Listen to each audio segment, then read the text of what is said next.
Open the robotic systems transmission template from Schoology.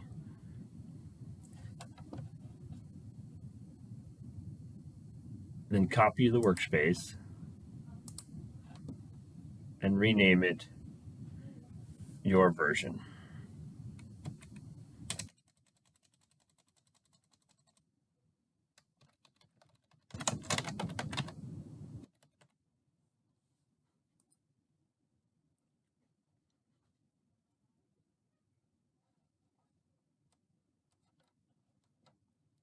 Then we're going to create an assembly and insert the parts. If you find working with this many parts on the screen difficult, only insert the parts you need.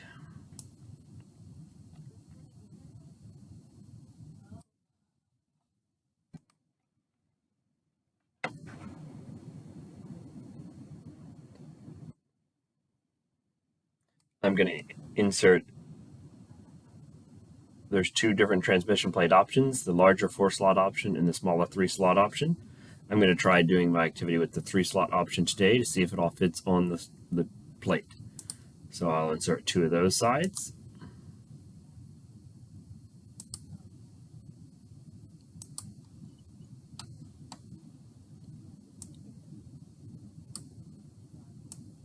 Four spacers.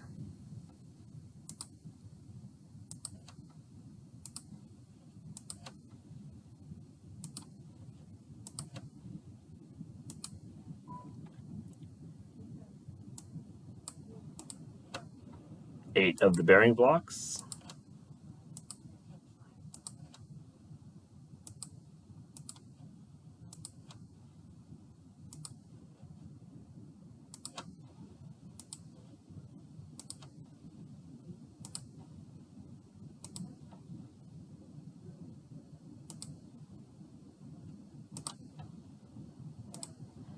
And 8 of the bearings.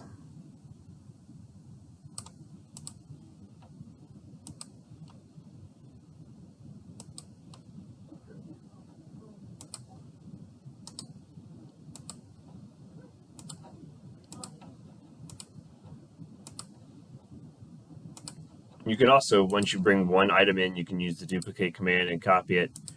I'm just doing it this way.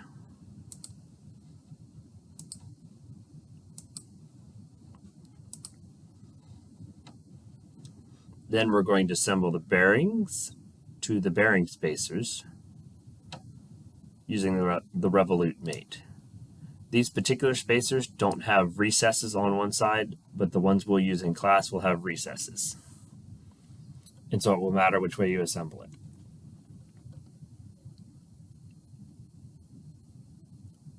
Revolute.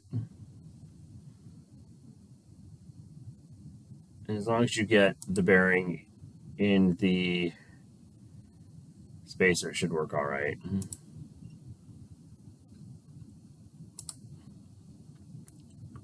Things to look out for when you do the assembly is to kind of make sure this lip sticks out here. If it's not absolutely perfect, it's not really going to matter when we're done the assembly.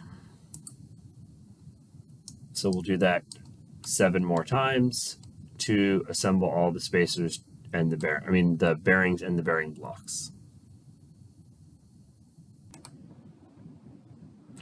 Now that I've assembled 8 of my bearing blocks, I can kind of drag those off to the side until I need them.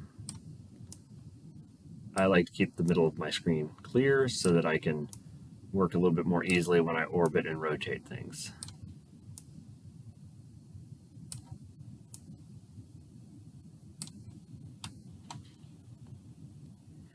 Now I'm going to fix one side of the transmission plate and then use the fasten mate to attach the 4 spacers to the 4 corners.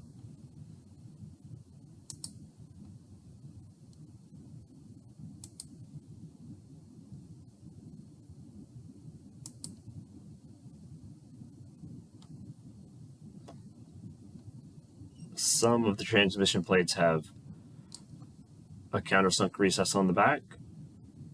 So if you can remember to use the other side for the fasten mate, that would make it a little bit easier, but it doesn't really matter a whole lot. And I'm just going to use the fasten mate and fasten the two sides of the circles together as such. And if you click the green check on the miniature bar, it allows you to, it keeps the big fasten window open, and you can keep going, fastening more than one at a time.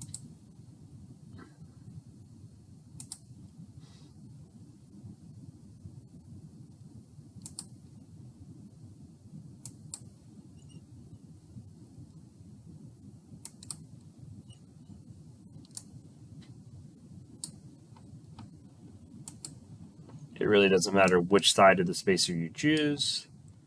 You'll just have to flip the primary axis button if it flips it the wrong direction.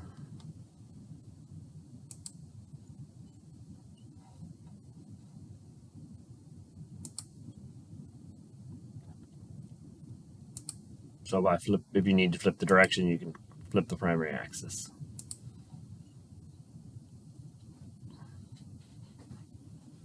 Now we're going to attach the top transmission plate to two of the spacers. Really, you only need to do one, but we're going to try to do two, just see if we can get it done. So, fasten.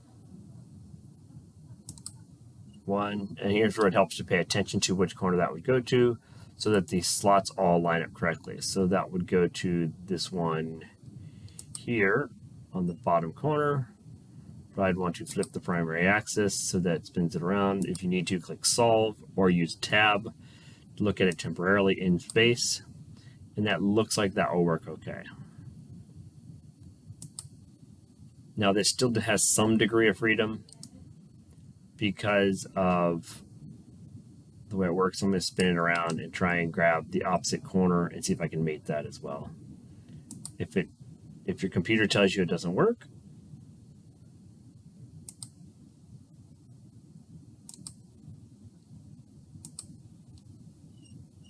yeah, it gives you, I close that out, and it looks like it worked just fine.